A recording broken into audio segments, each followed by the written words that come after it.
কুমিল্লায় ধর্ষণ মামলায় অভিযুক্ত ফজর আলী ভোরে সায়েদাবাদ থেকে গ্রেপ্তার, ভিডিও ছড়ানোর অভিযোগে আটক আরও 4 জন। আবু সাইদ হত্যাকাণ্ডে ট্রাইব্যুনালে আনুষ্ঠানিক অভিযোগ দাখিল আজ, তদন্ত প্রতিবেদনে 30 জনের সম্পৃক্ততার প্রমাণ।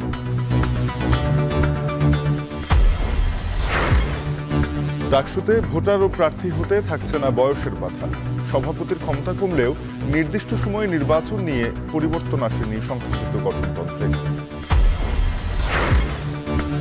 সঠিক তাপমাত্রায় ওষুধ সংরক্ষণ হচ্ছে না সিলেটের অনেক ফার্মেসিতে, মান হারিয়ে উল্টো তৈরি করছে স্বাস্থ্য ঝুঁকি।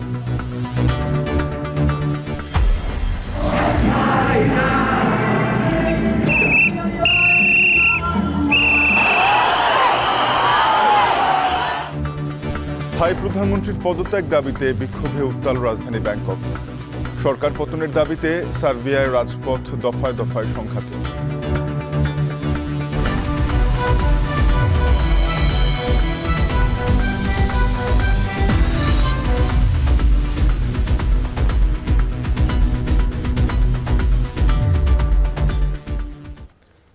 স্বাগত। এখন বাণিজ্যে আপনাদের সাথে আছি আমি তানজিম শাফিন।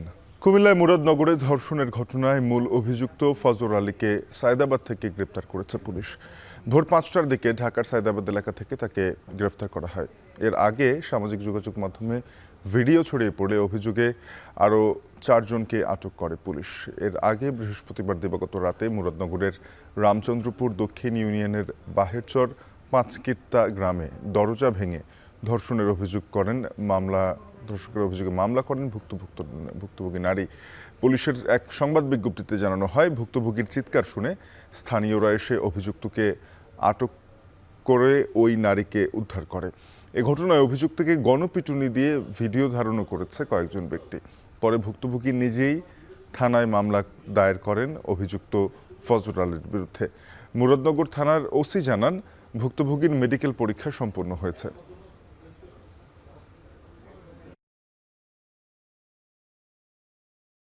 মূল আসামি ফজর আলী সহ 5 জন।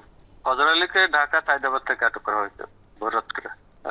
আহত ছিল, তার হাতে পায়ে আঘাত আছে, তাকে হাসপাতালে চিকিৎসা দেওয়া হবে। গ্রেপ্তারি দেখানো আছে তাকে। ঢাকা সায়েদাবাদ থেকে অ্যারেস্ট করছি, আমরা কুমিল্লা নিয়ে আসছি। নিয়ম অনুযায়ী সরকারি হাসপাতালে পুলিশ হেফাজতে থাকে আর কি। চিকিৎসা নেয়, পাশাপাশি আমাদের নিয়মতান্ত্রিক ভাবে পুলিশ থাকে। ভিডিও ছড়িয়ে দেওয়া শ্লীলতাহানি, এদের বিরুদ্ধে আলাদা একটা মামলা হবে। ধর্ষণ মামলায় অভিযুক্ত ফজর আলীকে ভোর 5টার দিকে ঢাকার সায়েদাবাদ থেকে গ্রেপ্তার করার পর কুমিল্লায় নিয়ে আসা হচ্ছে। এ বিষয়ে বিস্তারিত জানাতে মুরাদনগর থেকে যুক্ত হচ্ছেন মাসুদ আলম। মাসুদ জানাবে যে ফজর আলীকে কুমিল্লায় কখন আনা হচ্ছে, পুলিশ কি জানিয়েছে সবশেষ?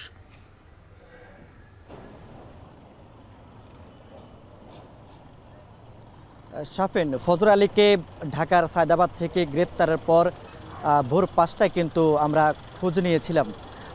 পুলিশ সুপারের সঙ্গে কথা হয়েছে আমাদের।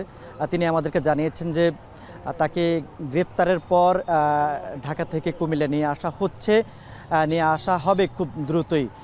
নিয়ে আসার পরে তাকে কুমিল্লা মেডিকেল কলেজ হাসপাতালে রাখা হবে পুলিশের নজরদারিতে। সেখানে তাকে চিকিৎসা দেওয়া হবে বলে তিনি জানিয়েছেন। কারণ হচ্ছে যে ধর্ষণের ঘটনার পর যারা ভিডিও চিত্র ধারণ করেছিলেন ওই স্থানীয় লোকজন ফজর আলীকে ব্যাপক মারধর করেছেন এবং যিনি ধর্ষণের শিকার হয়েছেন তাকেও, ওই নারীকেও মারধর করা হয়েছে। তো এখন পর্যন্ত আসলে যিনি মামলার প্রধান অভিযুক্ত ফজর আলীকে গ্রেপ্তার ছাড়াও যে নারীকে ধর্ষণের পর তার শ্লীলতাহানির যে চিত্র, সেটি ভিডিও ধারণ করে যে সামাজিক যোগাযোগ মাধ্যমে ছড়িয়ে দিয়েছিলেন, সেরকম প্রায় 4 জনকে, অভিযুক্ত 4 জনকে গ্রেপ্তার করা হয়েছে। সবগুলো তথ্যই কিন্তু আসলে কুমিল্লা জেলা পুলিশ আমাদেরকে নিশ্চিত করেছেন। একই সঙ্গে আর যারা জড়িত রয়েছেন তাদেরকেও আসলে গ্রেপ্তারের জন্য পুলিশ অভিযান চালিয়ে যাচ্ছেন। একই সঙ্গে ধর্ষণের পেছনে আসলে কি কারণ রয়েছে বা আর কেউ জড়িত আছেন কিনা সেটি ফজর আলীর সঙ্গে কথা বলে বা তাকে জিজ্ঞাসাবাদ শেষে মূলত সে তথ্য আমাদেরকে আসলে নিশ্চিত করবেন বলে পুলিশ সুপার আমাদেরকে জানিয়েছেন। তো গত বৃহস্পতিবার রাতের যে ঘটনাটি ঘটেছিল কুমিল্লাতে, সেটি নিয়ে আসলে দেশ জুড়ে এক ধরনের অস্থিরতা তৈরি হয়েছে। সামাজিক যোগাযোগ মাধ্যম থেকে শুরু করে সব জায়গায় কিন্তু আসলে প্রতিবাদের যে একটি জোয়ার সেটি উঠেছে, সামাজিক যোগাযোগ মাধ্যম থেকে শুরু করে সকল ক্ষেত্রে। তো এরপর থেকে কিন্তু আমরা যোগাযোগ শুরু করেছিলাম, যা পুলিশের সঙ্গে কথা বলা শুরু করেছিলাম। গতকালকে আমরা কথা বলেছি, তারা আমাদেরকে জানিয়েছিলেন যে আসলে ধর্ষণের শিকার যে ঘটনা ঘটেছে কুমিল্লার মুরাদনগরে, সেই ঘটনার পরে কিন্তু আসলে নারীকে উদ্ধার করে কুমিল্লা মেডিকেল কলেজ হাসপাতালে এনে তার শারীরিক পরীক্ষা করানো হয়েছিল। সেই পরীক্ষার রেজাল্ট পাওয়ার পরে মূলত হচ্ছে যে তারা অভিযুক্তদের গ্রেপ্তারের জন্য মাঠে বেরিয়ে পড়েন। এরপরে কিন্তু আসলে যারা ভিডিও চিত্র ধারণ করেছেন সেরকম 4 জনকে গ্রেপ্তার করেছেন এবং ভোর 5টায় ঢাকা থেকে মামলার প্রধান আসামিকে গ্রেপ্তার করেন ফজর আলীকে। তো এ ছিল এখন পর্যন্ত আমাদের কাছে সবশেষ। কুমিল্লা ধর্ষণ মামলায় অভিযুক্তদের গ্রেপ্তারের খবর জানাচ্ছিলেন সহকর্মী মাসুদ আলম, যুক্ত হয়েছিলেন কুমিল্লা থেকে।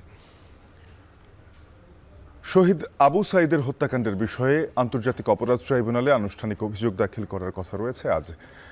এর আগে ট্রাইব্যুনালের প্রসিকিউটররা জানান, গেল 24 জুন তারা এ বিষয়ে প্রতিবেদন গ্রহণ করেছেন। তদন্ত প্রতিবেদনে আবু সাঈদ হত্যায় 30 জনের সম্পৃক্ততার প্রমাণ পাওয়া গেছে। গত 15 জুন আন্তর্জাতিক অপরাধ ট্রাইব্যুনালের চেয়ারম্যান বিচারপতি মোহাম্মদ গোলাম মর্তুজা মজুমদারের নেতৃত্বাধীন ট্রাইব্যুনাল আবু সাঈদ হত্যার তদন্ত প্রতিবেদন 14 জুলাইয়ের মধ্যে দাখিলের নির্দেশ দেন। ওই দিন মামলার 4 আসামিকে ট্রাইব্যুনালে হাজির করা হলে তাদের জিজ্ঞাসাবাদের অনুমতি দেওয়া হয়। এর মধ্যে পুলিশের সাবেক সহকারী উপপরিদর্শক আমির হোসেন ও সাবেক কনস্টেবল সুজন চন্দ্র রায়কে 18 জুন এবং বেগম রোকেয়া বিশ্ববিদ্যালয়ের সাবেক প্রক্টর শরীফুল ইসলাম ও নিষিদ্ধ সংগঠন ছাত্রলীগ নেতা ইমরান চৌধুরী আকাশকে 19 জুন জিজ্ঞাসাবাদ করা হয়।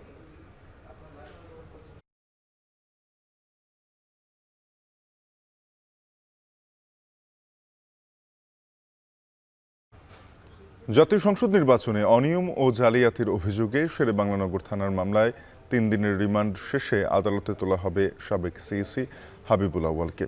এ বিষয়ে বিস্তারিত জানাতে রাজধানীর সিএমএম আদালতে আছেন সহকর্মী রাব্বি হোসেন, যুক্ত হব তার সাথে। রাব্বি, সাবেক সিইসিকে এই মামলায় নতুন করে রিমান্ড চাওয়া হতে পারে কিনা, এই বিষয়ে কোনো তথ্য পেয়েছেন?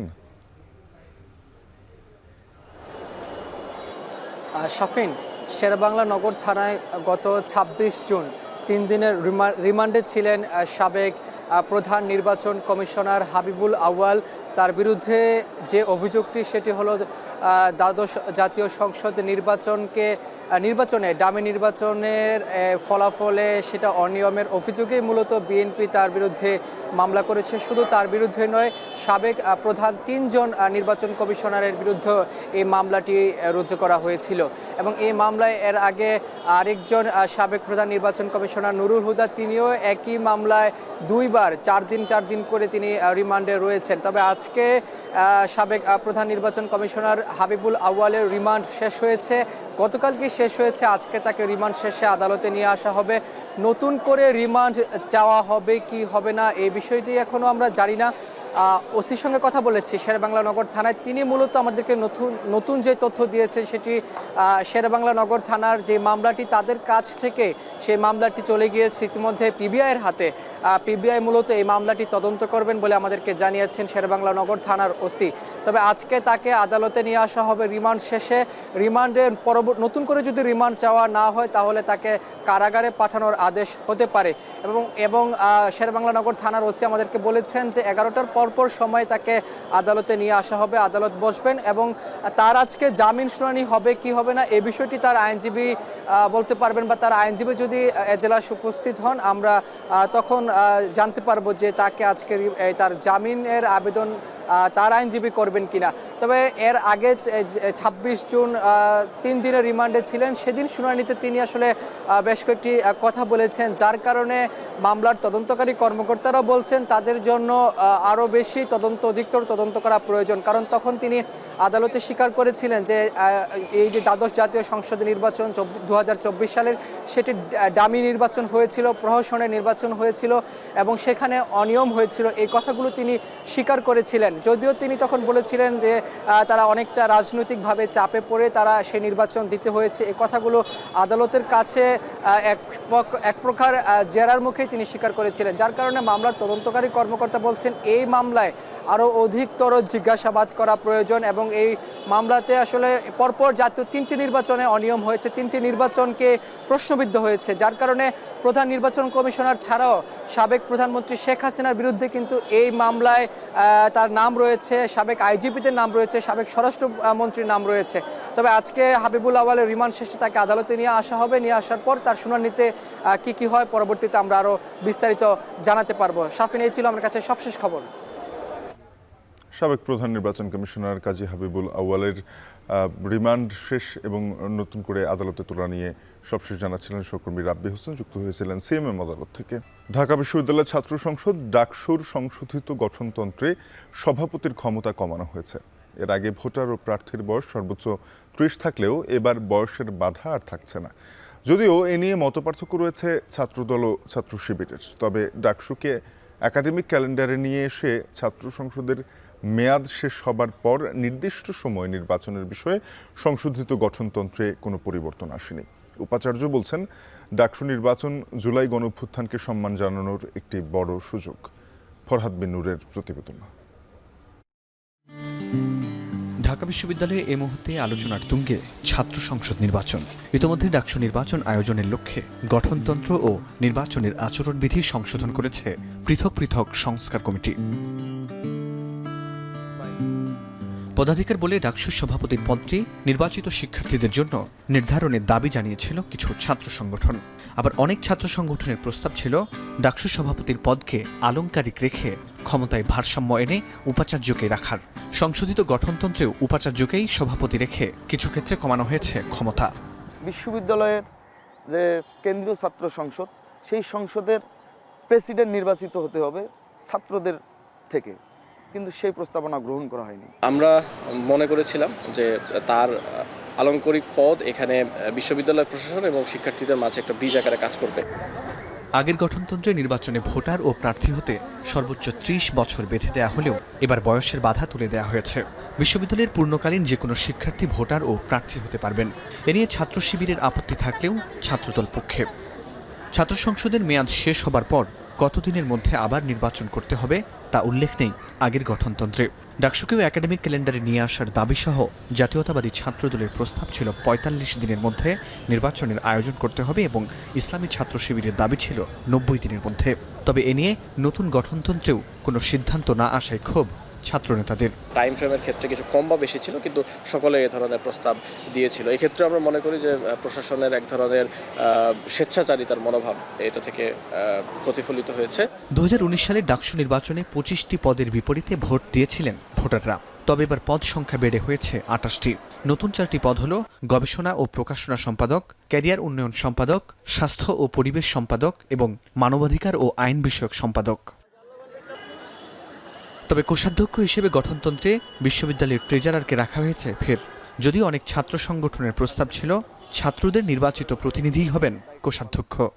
আমরা চেয়েছিলাম অর্থ সম্পাদক আমাদের শিক্ষার্থী প্রতিনিধির যে নির্বাচিত হয় সে একজন অর্থ সম্পাদক, এবং হ্যাঁ অবশ্যই ট্রেজারার বিভিন্ন বিষয়ে তাকে সহযোগিতা করবে।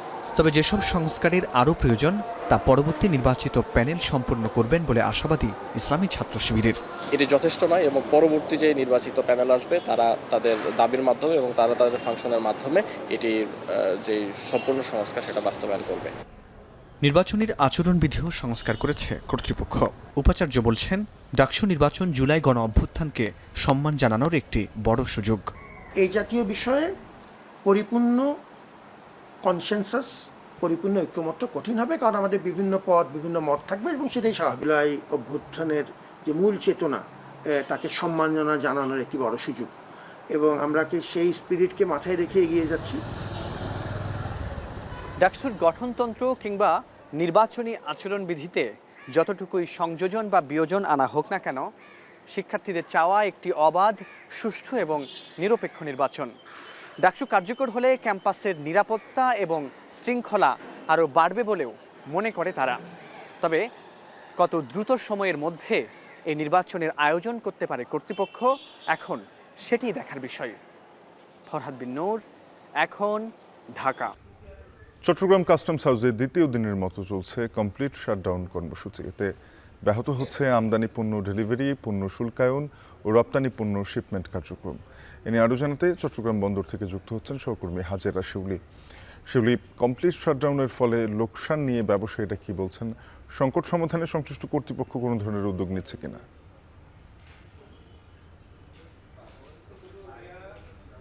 লোকসান কিন্তু এখানে নানা পর্যায়ে বিভিন্ন ধরনের লোকসান, বিশেষ করে যখন বন্দর থেকে পণ্য ডেলিভারি নিতে পারে না আমদানিকারকরা, তখন কিন্তু বাজারের একটি প্রভাব পড়ে। এছাড়া বন্দরে যদি 4 দিনের বেশি পণ্য পড়ে থাকে তাহলে তাদেরকে 4 গুণ হারে প্রতিদিন জরিমানা গুনতে হয়, এবং এক্ষেত্রে প্রতিটি 20 ফুট কন্টেনারে তাদের $24 করে এবং 40 ফিট কন্টেনারের ক্ষেত্রে তাদেরকে $48 করে জরিমানা গুনতে হয়। এর বাইরে কিন্তু তাদের শিপিং ড্যামারেজ দিতে হয় এবং বিভিন্ন ধরনের চার্জ কিন্তু তাদেরকে অতিরিক্ত দিতে হয়। তো এর আগে যখন কাস্টমসকে যে কর্মবিরতি চলছিল সেখানে কিন্তু রফতানি কার্যক্রম এই কর্মবিরতির আওতার বাইরে ছিল।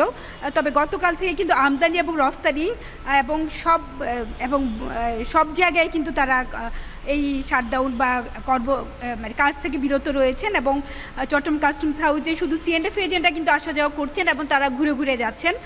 এর বাইরে শুল্ক কর্মকর্তা, 2টি হলরুম যেখানে শুল্কায়ন কার্যক্রম চলে, এবং কমিশনার সহ সব কর্মকর্তাদের রুম তালাবদ্ধ। শুধু যদি কাস্টমস হাউসের খোলা আছে এবং সিকিউরিটিরা তাদের দায়িত্ব পালন করছে নির্ধারিত। তো এখানে তারা কিন্তু অ্যাসেসমেন্টও করতে পারছেন না, এবং অ্যাসেসমেন্ট করতে না পারার কারণে কিন্তু তারা কোনো শুল্ক পরিশোধ বা পণ্য ডেলিভারি কোনো কার্যক্রমই করতে পারছে না। একইভাবে রপ্তানির ক্ষেত্রেও রপ্তানি পণ্য চালান বেসরকারি আইসিডি থেকে তারা কন্টেনারজাত করলেও সেগুলো কিন্তু শিপমেন্টের জন্য পাঠাতে পারবে না যতক্ষণ পর্যন্ত কাস্টমসের শুল্কায়ন সম্পন্ন না হবে। এবং বন্দরের বিভিন্ন শাখায়, যেখানে আসলে আনস্টাফিং শাখা এবং ভেরিফাই হয় পণ্য ডেলিভারি আগে, এবং গেটে কিন্তু শেষ পর্যায়ে একবার ভেরিফাই বা যাচাই করা হয় এবং স্ক্যানিং হয়। যেসব এফসিএল কন্টেনার সরাসরি আমদানিকারক বা শিল্প মালিকের কারখানার প্রাঙ্গণে চলে যায় সেগুলো স্ক্যানিং হয়। তো এই সব ক্ষেত্রে বা এইসব শাখায় কাস্টমস কর্মকর্তারা কেউ নেই, এবং তারা কিন্তু আজকে রোড মার্চ টু এনবিআর কর্মসূচি তারা পালন করছেন। তো পুরো কাস্টমস হাউসই বলা যায় অন্য সময় যেখানে আসলে এখানে প্রত্যেকটা হল রুমে এবং শুল্কায়নের শাখায় তাদের ব্যাপক উপস্থিত থাকে, এখন কিন্তু পুরো হলরুমগুলো ফাঁকা এবং তালাবদ্ধ।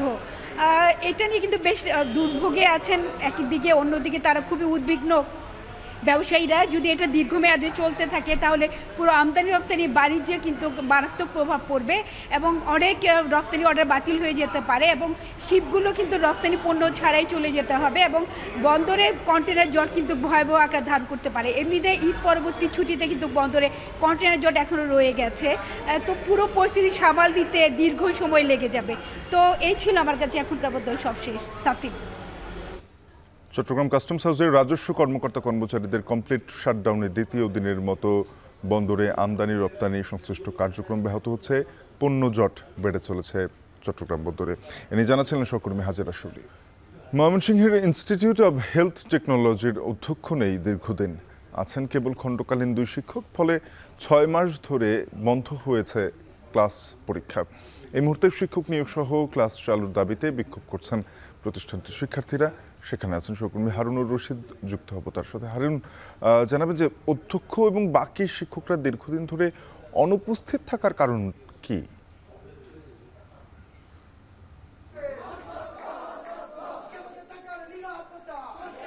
ময়মনসিংহের একটি বিভাগীয় শিক্ষা প্রতিষ্ঠান ইনস্টিটিউট অফ হেলথ টেকনোলজি, এটি 2022 সালের কার্যক্রম শুরু হয় এবং শুরু হওয়ার পর থেকে এখন পর্যন্ত 3টি ব্যাচের শিক্ষার্থীরা কিন্তু এখানে ভর্তি হয়েছে এবং ভর্তি হওয়ার পরে তারা যে তাদের যে কাঙ্ক্ষিত শিক্ষা এবং যে ডিগ্রি, সেই ডিগ্রি নেওয়ার জন্য কিন্তু এখানে ভর্তি হয়েছে, কিন্তু সেই ডিগ্রি নেওয়া বা পড়াশোনার ক্ষেত্রে কিন্তু একটি অচলাবস্থা তৈরি হয়েছে এবং এই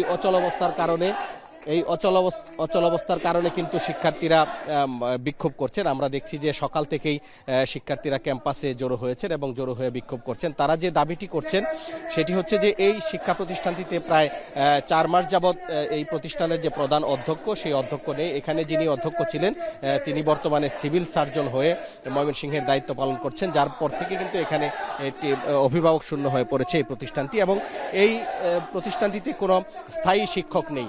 2 জন গেস্ট টিচার বা অতিথি শিক্ষক রয়েছেন, তারা এখানে সপ্তাহে 4 দিন এসে কিন্তু এখানে ক্লাস করান, যার কারণে কিন্তু এখানে যে 3টি ব্যাচ রয়েছে যারা এখানে পড়াশোনার জন্য ভর্তি হয়েছে তাদের শিক্ষাক্ষেত্রে কিন্তু একটি অচলাবস্থা তৈরি হয়েছে এবং একেবারে পড়াশোনা নেই বললেই চলে। এবং শিক্ষার্থীরা যেটি বলছেন যে এই প্রতিষ্ঠানটি চালু করা হয়েছে, শিক্ষার্থী ভর্তি করা হচ্ছে, কিন্তু এখন পর্যন্ত স্থায়ী কোনো অধ্যক্ষ নিয়োগ দেওয়া হয়নি, স্থায়ী কোনো শিক্ষক নেই, এখানে ল্যাবরেটরি নেই, ল্যাবরেটরির কোনো যন্ত্রপাতি নেই, যার কারণে এই যে উদ্দেশ্য নিয়ে এই শিক্ষা প্রতিষ্ঠানটি এখানে গড়ে তোলা হয়েছিল সেটি কিন্তু ব্যাহত হচ্ছে।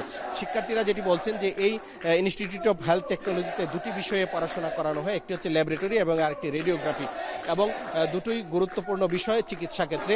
যারা এখান থেকে তাদের 4 বছর মেয়াদী যে ডিগ্রি অর্জন করার পর দেশের সরকারি বেসরকারি বিভিন্ন প্রতিষ্ঠানে কিন্তু হেলথ টেকনিশিয়ান হিসাবে কাজ করার তাদের একটি সুযোগ তৈরি হয়েছে, কিন্তু এখানে যারা শিক্ষার জন্য এসেছেন তাদের কিন্তু তাদের যে প্রকৃত উদ্দেশ্য সেটি কিন্তু বাস্তবায়ন হচ্ছে না এবং তারা হবে না বলে তারা শঙ্কায় রয়েছেন। কারণ এখানে যারা পড়াশোনা করছেন তারা একটি বিষয় বলছেন যে এটি হচ্ছে একটি সম্পূর্ণ একটি টেকনিক্যাল বিষয়। এখানে যারা পড়াশোনা করবেন তারা কিন্তু এখানে হাতে কলমে শিক্ষার জন্যই ভর্তি হয়েছিলেন, কিন্তু এখানে ল্যাবরেটরি নেই, ল্যাবে কোনো যন্ত্রপাতি নেই, শিক্ষক নেই, যার কারণে তাদের যে পড়াশোনা সেই পড়াশোনায় কিন্তু অনিশ্চয়তা তৈরি হয়েছে। তারা এখানে যারা শিক্ষার্থী রয়েছেন, এখানে 2টি হল রয়েছে, শিক্ষার্থীরা কিন্তু এখানে নিরাপত্তাহীনতায় ভুগছেন এবং পরিচ্ছন্নতা কর্মী না থাকায় এখানে একটি অপরিচ্ছন্ন ক্যাম্পাসে এটি কিন্তু পরিণত হয়েছে।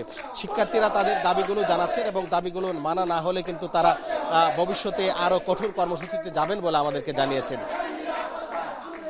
হারুনুর রশিদ যুক্ত হয়েছিলেন ময়মনসিংহ থেকে, জানাচ্ছিলেন ময়মনসিংহ ইনস্টিটিউট অব হেলথ টেকনোলজির শিক্ষক ঘাটতি এবং নানা অব্যবস্থাপনায় শিক্ষার্থীরা আন্দোলনে দাঁড়িয়েছেন, ক্লাস বন্ধ করে এই নিয়ে সবশেষ। সিলেটে বাড়ছে করোনা আক্রমণ, এই পর্যন্ত মোট আক্রান্ত হয়েছে 20 জন, আর করোনায় আক্রান্ত হয়ে একজনের প্রাণহানির খবরও পাওয়া গেছে। এ নিয়ে আরও জানাতে শহীদ শামসুদ্দিন হাসপাতাল থেকে যুক্ত হয়েছেন সহকর্মী সন্দীপন শুভ জানাবেন যে আক্রান্তরা যথাযথ চিকিৎসা পাচ্ছেন কিনা, আর হাসপাতালে করোনা টেস্টের কিট পর্যাপ্ত মজুত রয়েছে কিনা।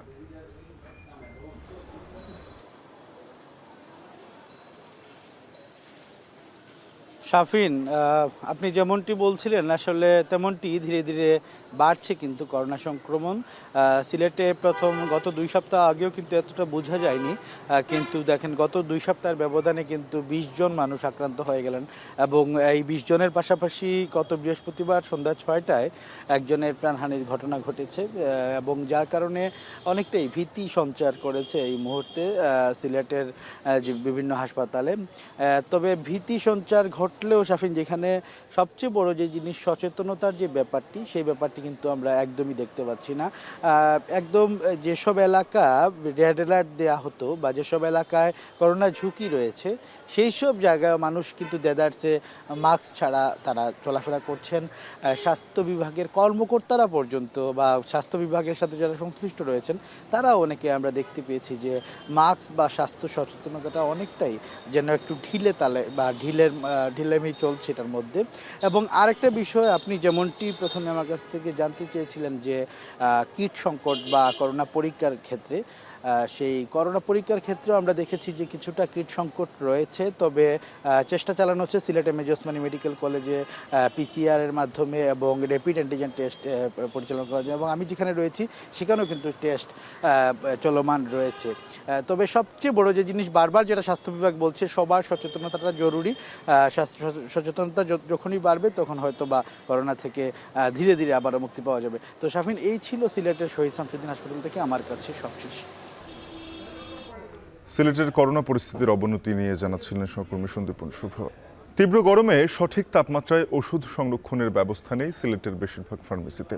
এতে গুণগত মান হারিয়ে অকার্যকর হয়ে পড়েছে জীবন রক্ষাকারী ওষুধ।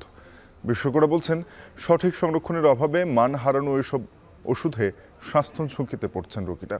যদিও ওষুধ প্রশাসন অধিদপ্তর বলছে, ফার্মেসিগুলোর তাপমাত্রা নিয়ন্ত্রণে তদারকি করছে তারা। সিলেট থেকে গুলজার আহমেদের প্রতিবেদন, ছবি তুলেছেন অনিল পাল। দেশে প্রচলিত বেশিরভাগ ঔষধ সংরক্ষণে নির্ধারিত তাপমাত্রা 25 থেকে 30 ডিগ্রি সেলসিয়াস, কিন্তু বর্তমানে সিলেটের তাপমাত্রা এর চেয়ে বেশি ওঠানামা করায় তাপদাহে ওষুধের শেলফ লাইফ ও কার্যকারিতা কমে যাওয়ার আশঙ্কা করছেন চিকিৎসকরা। সিলেটের ড্রাগিস্ট ও কেমিস্ট সমিতি জানায়, জেলায় 5200 ফার্মেসি রয়েছে। এর মধ্যে মডেল ফার্মেসির সংখ্যা মাত্র 13টি। এগুলো ছাড়া বেশিরভাগ ফার্মেসিতেই নেই সঠিক তাপমাত্রায় ঔষধ সংরক্ষণের ব্যবস্থা। ফলে এসব ফার্মেসির ওষুধের কার্যকারিতা নিয়ে প্রশ্ন তুলেছেন ভোক্তারা। ইনসুল বা অন্যান্য যে মেডিসিনগুলো আছে, ফ্রিজিং আইটেমগুলো আছে, সেগুলো নির্দিষ্ট তাপমাত্রায় রাখতে হয়। নির্দিষ্ট তাপমাত্রায় না রাখলে সেই ওষুধগুলোর এফিকেসিগুলো নষ্ট হয়ে যায়। অনেক রোগীর জন্য আইয়াও আমরা লোকালোক যাই কি ফ্রিজও না রাখতে তাইতেন বাড়া রাখি দেয়, আর এগুলো নিয়ে খাওয়াইয়া সেবা আমরা পাই না। কোনো রোগীকে যদি এই ঔষধটা প্রয়োগ করা হয়, সেটা তো কোনো ধরনের কাজ দেবে না। বিশেষজ্ঞরা বলছেন, সঠিক তাপমাত্রা নিয়ন্ত্রণ করতে না পারলে ওষুধের কার্যকারিতা কমে যেতে পারে। সেক্ষেত্রে এসব ওষুধের রোগমুক্তির পরিবর্তে উল্টো রোগীর ক্ষতি হতে পারে বলেও আশঙ্কা তাদের। এমনকি স্বাস্থ্য খাতের উপর পড়তে পারে এর নেতিবাচক প্রভাব। ড্রাগের ক্ষেত্রে বিশেষ করে আমাদের প্রেক্ষাপটে ইনসুলিন, তারপর ভ্যাকসিন, 3 নম্বর যে কিছু চোখের ড্রপ আছে আমাদের, ওইটাও আমাদেরকে, এবং কিছু অ্যান্টিবায়োটিক, এগুলো অবশ্যই নির্দিষ্ট টেম্পারেচারে রাখতে হবে। না হলে বরং আমরা যে উপকারের জন্য দিচ্ছি ওটা তো হবেই না, বরং আমাদের কিন্তু অনেক ডিজিজ তৈরি করতে পারে। যদিও ঔষধ প্রশাসন অধিদপ্তর বলছে, ফার্মেসিগুলোতে ওষুধের গুণগত মান নিশ্চিতে তদারকি বাড়ানো হয়েছে। মোবাইল কোড করি আমরা, এছাড়া আমরা নিজেরাই অভিযান করি। সেক্ষেত্রে আমরা যে বিষয়গুলো দেখি, ওষুধের গুণগত মান, নিরাপত্তা, কার্যকারিতা এবং ওষুধের যৌক্তিক ব্যবহার নিশ্চিত করার জন্য আমরা আইনগত ব্যবস্থা নেই এবং পাশাপাশি প্রয়োজনীয় দিক নির্দেশনা দিই। দেশে প্রচলিত সব ধরনের ওষুধের মধ্যে বায়োলজিক্যাল বা ভ্যাকসিন জাতীয় ঔষধ 4 থেকে 8 ডিগ্রি, অ্যান্টিবায়োটিক জাতীয় ঔষধ 12 থেকে 20 ডিগ্রি ও অন্যান্য ঔষধ সংরক্ষণের স্বাভাবিক তাপমাত্রা 25 থেকে 30 ডিগ্রি সেলসিয়াস। এর ব্যতিক্রম হলেই ঔষধের গুণগত মান কমে যায় বলে মত বিশেষজ্ঞদের। গুলজার আহমেদ, এখন সিলেট। জুলাই আগস্ট গণহত্যা মামলায় সাবেক কনস্টেবল সুজন, পুলিশের সাবেক কর্মকর্তা আরশাদ হোসেন ও ইমাজ হোসেন ইমনকে আন্তর্জাতিক অপরাধ ট্রাইব্যুনালে হাজির করা হবে। মশিউর অনেক আছেন সেখানে, যুক্ত হব তার সাথে। অনেক জানাবেন তাদের কখন আদালতে নিয়ে আসা হবে?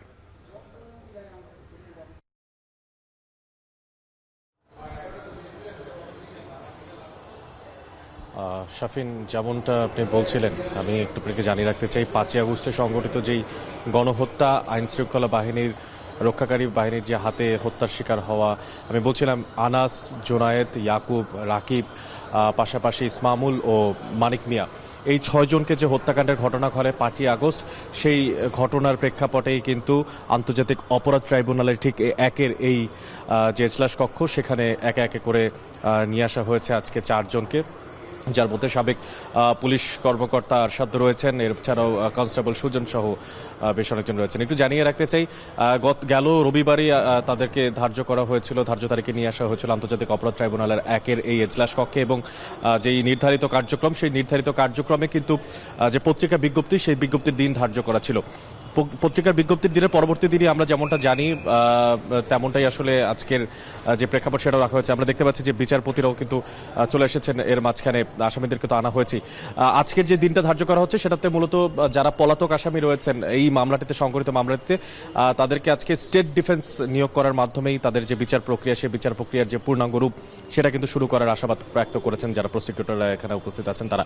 এবং এছাড়াও জানিয়ে রাখতে চাই, আন্তর্জাতিক অপরাধ ট্রাইব্যুনালের অর্থাৎ জুলাই আগস্টের যে সংঘটিত গণহত্যা, সেই গণহত্যা যেখানে বিচার কার্যক্রম চলছে, সেই বিচার কার্যক্রমের প্রথম যে প্রতিবেদন জমা পড়েছিল, সেই প্রথম প্রতিবেদনটাও কিন্তু হচ্ছে এই চাংখারপোলের এই মামলাটার। তাই অর্থাৎ এই মামলাটার যে গতিবিধি, যেই আবরণ, সেগুলো যত বেশি আগাতে থাকবে, যত বেশি প্রেক্ষাপটগুলো পরিবর্তিত হতে থাকবে, তত বেশি কিন্তু যেই বিচার সংঘটিত হওয়ার সম্ভাবনা, সেই সম্ভাবনার পারদ কিন্তু বাড়তে থাকবে।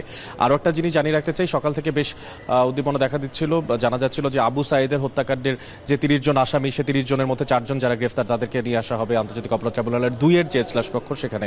কিন্তু সবশেষ যে খবর আমরা জানতে পেরেছি, আজকে আবু সাঈদের যে হত্যাকাণ্ডের যেই দিন, সে দিনের কিন্তু যেই প্রেক্ষাপট সেটা কিন্তু হচ্ছে না। তাই বলতে পারি যে শুধু আজকে যে চাংখারপোলের হত্যাকাণ্ডের যে অভিযোগ, সেই আরও একটু জানিয়ে রাখতে চাই শাফিন, সবশেষ আমরা যে জানতে পারবো তা জানিয়ে দেবো আপনার কাছে। সহকর্মী মশিউর অনেক যুক্ত হয়েছিলেন আন্তর্জাতিক অপরাধ ট্রাইব্যুনাল থেকে।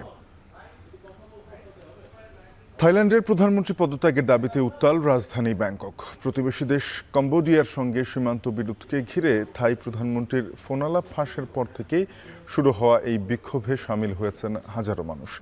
আন্তর্জাতিক গণমাধ্যম বলছে, 2023 সালে ফিউ থাই পার্টি ক্ষমতায় আসার পর এটিই সবচেয়ে বড় বিক্ষোভ।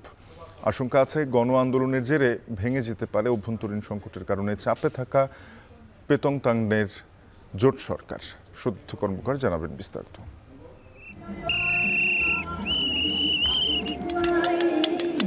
রাতারাতি বদলে গেছে থাইল্যান্ডের রাজধানী ব্যাংককের ভিক্টোরি মনুমেন্টের চেহারা। ভারী বৃষ্টিতেও প্রধানমন্ত্রী পেতংতাং সিনাওয়াত্রার পদত্যাগের দাবিতে রাজপথে নেমেছেন সাধারণ মানুষ। আন্তর্জাতিক গণমাধ্যম বলছে, সরকার পতনের হাওয়া বইছে কখনোই ইউরোপীয় বা বিদেশি নিয়ন্ত্রণে না থাকা দক্ষিণ পূর্ব এশিয়ার দেশটিতে। อดีตนะครับผมกับครอบครัวเป็นคนเสื้อแดงมาก่อนทั้งพ่อแม่พี่น้องผมเป็นเสื้อแดงกันทั้งบ้านรวมถึงตัวผมด้วยวันที่ไม่มีสีเสื้อเลยมีสีเดียวคือสีเลือดรักชาติของแผ่นดินของเราซึ่งเป็นเอกราชมาดนาน ঘটনার সূত্রপাত গেল মে মাসে। এ সময় বিতর্কিত সীমান্ত অঞ্চলে সংঘাতে জড়ায় থাইল্যান্ড ও কম্বোডিয়ার সেনাবাহিনী। এর এক পর্যায়ে থাই প্রধানমন্ত্রী পেতংতার্ন ও কম্বোডিয়ার সাবেক প্রধানমন্ত্রী ও বর্তমান সিনেটের প্রেসিডেন্ট হুন সেনের একটি ফোনালাপ ফাঁস হয়। এ সময় নিজ দেশের এক সেনা কর্মকর্তার সমালোচনা করেন থাই প্রধানমন্ত্রী। রয়টার্সের প্রতিবেদনে বলা হচ্ছে, দীর্ঘদিন দেশের রাজনীতিতে প্রভাব খাটানো থাই সেনাবাহিনীকে নিয়ে সমালোচনার জেরে জনগণের বিরাগভাজন হয়ে ওঠেন 38 বছর বয়সী পেতংতার্ন সিনাওয়াত্রা। আন্তর্জাতিক গণমাধ্যমের দাবি, 2023 সালে ফিউ থাই পার্টি ক্ষমতায় আসার পর এটি দেশের সবচেয়ে বড় বিক্ষোভ। একদিকে অর্থনৈতিক চ্যালেঞ্জ, অন্যদিকে জোট সরকারের মধ্যে ঐক্যের অভাব। আগামী জুলাইতে অনাস্থা ভোটের মুখেও পড়তে হতে পারে প্রধানমন্ত্রী পেতংতার্ন সিনাওয়াত্রাকে। তবে যার সঙ্গে ফোনালাপের জেরে বিপদে পড়েছেন থাই প্রধানমন্ত্রী, কম্বোডিয়ার সিনেট প্রেসিডেন্ট হুন সেনের দাবি, শান্তিপূর্ণভাবে বিতর্কিত সীমান্ত বিরোধ নিষ্পত্তির সদিচ্ছা আছে নমপেনের। សកម្មភាពវាយប្រហារខុសច្បាប់ដោយកងទ័ពថៃមកលើកងទ័ពកម្ពុជាកាលពីថ្ងៃទី28 ខែឧសភាកន្លងទៅនៅតំបន់មុំបីក្នុងទឹកដីកម្ពុជា। রয়টার্স বলছে, শনিবার যারা আন্দোলনে নেমেছেন তাদের অনেকেই বর্তমান প্রধানমন্ত্রীর বাবা থাকসিন সিনাওয়াত্রার পতনের আন্দোলনের সঙ্গেও সরাসরি জড়িত ছিলেন, যে অভ্যুত্থানের জেরে 2016 সালে থাকসিন ক্ষমতাচ্যুত হন। এমনকি ইয়ংলাক সিনাওয়াত্রা, যিনি পেতংতার্নের ফুপু, 2014 সালে আদালতের রায়ের ভিত্তিতে তাকে যখন ক্ষমতাচ্যুত করা হয়, সেই আন্দোলনে জড়িতদেরও অনেকেই আবারও নেমেছেন রাজপথে। সতীর্থ কর্মকার, এখন বিশ্ব। সরকার পতনের দাবিতে সার্বিয়ার রাজপথে নেমেছেন সাধারণ মানুষ। 12 বছর ধরে দেশটির ক্ষমতার কেন্দ্রে থাকা প্রেসিডেন্ট আলেকজান্ডার ভুসিচ শাসনামলে অবসান চান তারা। শনিবার রাজধানী বেলগ্রেডের বিভিন্ন পয়েন্টে পুলিশের সঙ্গে দফায় দফায় সংঘাত হয়েছে বিক্ষোভকারীদের। উত্তাল জনতা নিরাপত্তা কর্মীদের দিকে ফ্লেয়ার ছুঁড়ে মারলে পরিস্থিতি নিয়ন্ত্রণে পিপার স্প্রে ব্যবহার করতে বাধ্য হয় দাঙ্গা পুলিশ। তবে সরকারি ভবন, সার্বিয়ান পার্লামেন্ট সহ যেসব জায়গায় সরকার বিরোধীদের জমায়েত দেখা গেছে, সেখানে পাল্টা কর্মসূচি ডাকে আলেকজান্ডার ভুসিচের সমর্থক গোষ্ঠীরা। কয়েক মাস ধরেই চলমান সরকার বিরোধী এই আন্দোলনের জেরে বন্ধ আছে সার্বিয়ান বিশ্ববিদ্যালয় কার্যক্রম।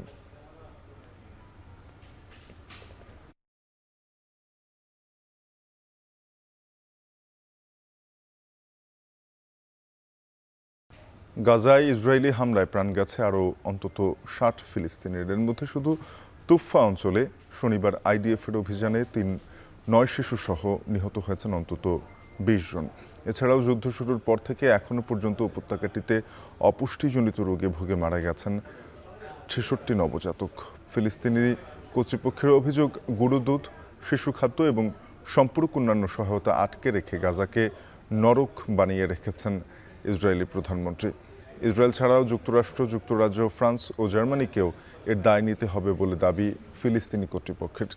ত্রাণ সরবরাহ সচল করতে জাতিসংঘের দৃষ্টি আকর্ষণ করেছেন তারা। এদিকে ইসরায়েলের রাজধানী তেল আবিবে অব্যাহত আছে সরকার বিরোধী বিক্ষোভ। শনিবার রাতে তেল আবিবের হোস্টেজ স্কোয়ারে জড়ো হয়ে নেতানিয়াহু ও মার্কিন প্রেসিডেন্ট ডোনাল্ড ট্রাম্পের বিরুদ্ধে স্লোগান দিয়েছেন বিক্ষোভকারীরা।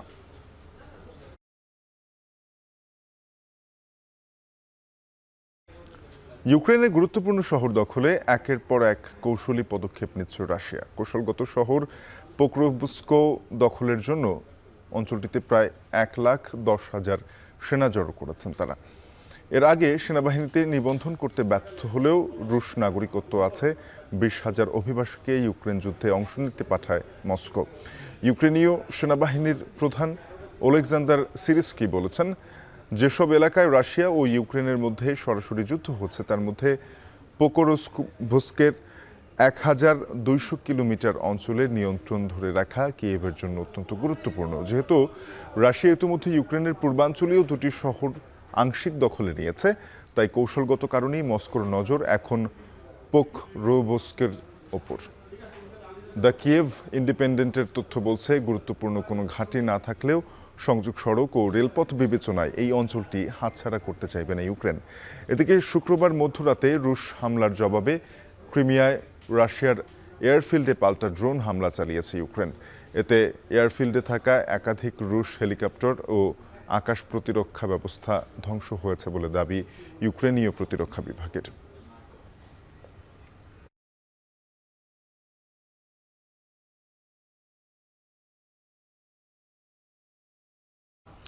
এনবিআর সংস্কার ঐক্য পরিষদের ডাকে আজও জাতীয় রাজস্ব বোর্ডে এনবিআর চলছে শাটডাউন ও মার্চ টু এনবিআর কর্মসূচি।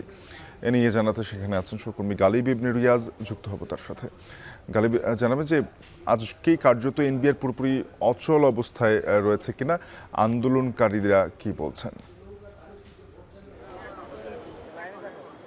শাফিন, পুরোপুরি অচল অবস্থা এনবিআর এর সামনে। আমরা দেখতে পাচ্ছি যে এখানে কর্মচারীরা রাস্তায় যে ফুটপাতের উপর এখানে বসে আছেন। ভেতরে আইন শৃঙ্খলা বাহিনীর খুব কঠোর নজরদারি এবং উপস্থিতি আমরা দেখতে পাচ্ছি। শুধুমাত্র পুলিশ নয়, সেখানে আমরা দেখতে পাচ্ছি যে এমনকি বিজিবিকে পর্যন্ত মোতায়েন করা হয়েছে। পুরো কঠোর নজরদারির মধ্যে পুরো এনবিআর ভবনকে রাখা হয়েছে। ছোট্ট করে যদি বলি, এই মুহূর্তে তাদের একটাই দাবি, সেটা হচ্ছে যে এনবিআর এর যে চেয়ারম্যান আব্দুর রহমান খান যিনি রয়েছেন তাকে অপসারণ করতে হবে, তাহলেই তারা আলোচনায় বসবেন। যতটুকু আমরা জানতে পেরেছি যে গভর্নরের সাথে কিন্তু তাদের আগামী ১ জুলাই ১ তারিখে তাদের একটি আলোচনায় বসার কথা রয়েছে, কিন্তু সেই আলোচনার পূর্ব শর্ত তারা দিয়েছেন যে চেয়ারম্যানের অপসারণ, সেটি যদি তারা চেয়ারম্যানের অপসারণ যদি হয় তাহলেই তারা আলোচনায় বসবেন। গতকাল থেকে যে এই কমপ্লিট শাটডাউন এবং মার্চ টু এনবিআর যেটি তারা কর্মসূচি ঘোষণা করেছিলেন, গতকালকে থেকেই আমরা দেখতে পেয়েছি সারা দেশের পুরো কর রাজস্ব খাতের যেই প্রতিষ্ঠানগুলো রয়েছে সবগুলি কিন্তু স্থবির রয়েছে। এবং সবথেকে বড় বিষয় যে এই জুন মাস কিন্তু খুবই গুরুত্বপূর্ণ, কারণ আপনি জানেন যে এই মাসেই কিন্তু সবথেকে বেশি মাস অনুযায়ী রাজস্ব আদায়টা হয়ে থাকে, এবং সেই জায়গাটাই কিন্তু সবথেকে বড় বাধা আমরা দেখতে পাচ্ছি যে এই ধরনের কর্মসূচিতে আজকে এটাই স্থবিরতা। এবং সবথেকে বড় বিষয়, যেহেতু এমনটি হয়েছে যে আগামী অর্থ বছরের জন্য যে পরিমাণে বাজেট এই এনবিআর এর যে পরিমাণে বরাদ্দ দেওয়া হয়েছে তাদের আয়ের যেই সেটিও কিন্তু প্রায় ৫ লাখ কোটি টাকার মতো। তো সব কিছু মিলিয়ে আসলে একটি স্থবিরতা এখানে বিরাজ করছে। যত দ্রুত সম্ভব এটি নিরসনের জন্য চেষ্টাও চলছে। গভর্নরের সাথে এটা বসার কথা রয়েছে, কিন্তু তার আগে চেয়ারম্যানের অপসারণ না হলে তারা বসবেন না বলে সাফ জানিয়ে দিয়েছেন। তো শাফিন, এই ছিল আমার কাছ থেকে এনবিআর এর ভবনের সামনে থেকে সর্বশেষ। গালিব ইবনে রিয়াজ যুক্ত হয়ে জানাচ্ছিলেন এনবিআর কর্মকর্তা কর্মচারীদের আন্দোলনের সবশেষ। বাংলাদেশ টেস্ট ক্রিকেটের 25 বছর উপলক্ষে বরিশালে আয়োজন করা হয়েছে দিনব্যাপী অনুষ্ঠান। প্রধান অতিথি হিসেবে থাকবেন বিসিবি সভাপতি আমিনুল ইসলাম বুলবুল। এ নিয়ে আরও জানাতে বরিশাল কবি জীবনানন্দ দাশ স্টেডিয়ামে আছেন সহকর্মী অমিত হাসান, যুক্ত হব তার সাথে। অমিত, জানাবেন আজকে কি কি আয়োজন রয়েছেন? বিসিবি সভাপতি কথা বলেছেন কিনা, তিনি কি বলছেন? বাংলাদেশ জাতীয় দলের শাফিন, একটু জানিয়ে রাখি, বরিশালে বেশ কয়েক বছর পর কিন্তু এরকম আয়োজন করা হয়েছে এবং এতে যারা খুদে প্লেয়াররা রয়েছে কিংবা প্রাক্তন প্লেয়াররা রয়েছে, খেলোয়াড়রা রয়েছে, তারা কিন্তু খুব খুশি এবং সন্তোষ প্রকাশ করেছেন। এবং এই মুহূর্তে কিন্তু কিছুক্ষণ আগেই যিনি বিসিবির সভাপতি তিনি এসে পৌঁছেছেন এবং এই মুহূর্তে কিন্তু যে বরিশালের খেলোয়াড়রা রয়েছে তাদের উদ্দেশ্যে কথা বলছেন। এই মুহূর্তে কিন্তু তিনি বক্তব্য রাখছেন এবং তার আগে 9টা থেকেই কিন্তু আমরা দেখেছি যে এই মাঠে কিন্তু খেলাধুলা হয়েছে। 12 বছর বয়সী যারা খেলোয়াড় রয়েছে তাদের একটি ক্রিকেট ম্যাচ অনুষ্ঠিত হয়েছে। এছাড়াও এখানে কিন্তু আরো বিভিন্ন ধরনের খেলার আয়োজন করা হয়েছে, বিশেষ করে চ্যালেঞ্জ শুরু করে প্রতিযোগিতা। এছাড়াও সাথেও বিসিবির যিনি সভাপতি রয়েছেন তিনি আলাদাভাবে কথা বলবেন বলে জানিয়েছেন। এবং 7 দিন ব্যাপী এই অনুষ্ঠানের আজকে কিন্তু সমাপনী দিনে কিন্তু বরিশালে তিনি বক্তব্য রাখছেন এবং কথা বলছেন এবং তিনি এসেই কিন্তু সবার সাথে হাত মিলিয়ে ফুল অংশগ্রহণ করেছেন। এবং এই মুহূর্তে আমরা একটু বিসিবির যিনি সভাপতি রয়েছেন তার কথা শুনে আসি। প্রথমে আমরা বাংলাদেশকে 4 ভাগে ছিলাম ডিসেন্ট্রালাইজেশন করার জন্য। বরিশালকে রেখেছিলাম আমরা ঢাকার মধ্যে, কিন্তু পরবর্তীতে দেখলাম যে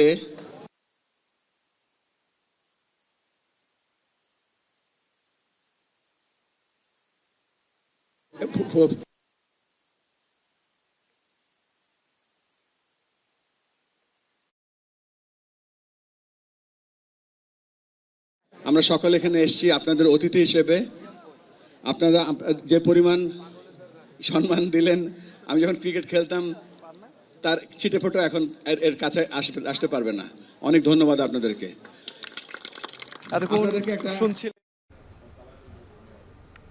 বাংলাদেশের টেস্ট ক্রিকেটের 25 বছর পূর্তিতে বরিশালে গিয়েছেন বিসিবি সভাপতি। রয়েছে দিনব্যাপী নানা আনুষ্ঠানিকতা, সেখান থেকে সহকর্মী অমিত হাসানের মাধ্যমে জানছিলাম বিস্তারিত। শেষ করবো এখন বাণিজ্য, যাবার আগে শিরোনামগুলো আরেকবার। কুমিল্লা ধর্ষণের মামলায় অভিযুক্ত ফজর আলী ভোরে সায়দাবাদ থেকে গ্রেপ্তার। ভিডিও ছড়ানোর অভিযোগে আটক আরও 4 জন। ডাকসুতে ভোটার ও প্রার্থী হতে থাকছে না বয়সের বাধা। সভাপতির ক্ষমতা কমলেও নির্দিষ্ট সময় নির্বাচন নিয়ে পরিবর্তন আসেনি সংশোধিত গঠনতন্ত্রে। সঠিক তাপমাত্রায় ওষুধ সংরক্ষণ হচ্ছে না সিলেটের অনেক ফার্মেসিতে। মান হারিয়ে উল্টো তৈরি করছে স্বাস্থ্য ঝুঁকি।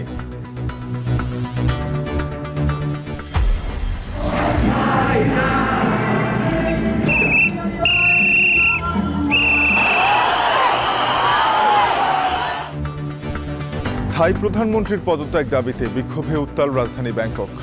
সরকার পতনের দাবিতে সার্বিয়ার রাজপথে দফায় দফায় সংঘাত। এ ছিল এখন বাণিজ্য। এখন টেলিভিশনের ওয়েবসাইট দেখতে ভিজিট করুন www.ekhon.tv। যুক্ত থাকুন ফেসবুকে facebook.com/tv.ekhon আর ইউটিউবে চোখ রাখুন youtube.com/c/ekhon tv।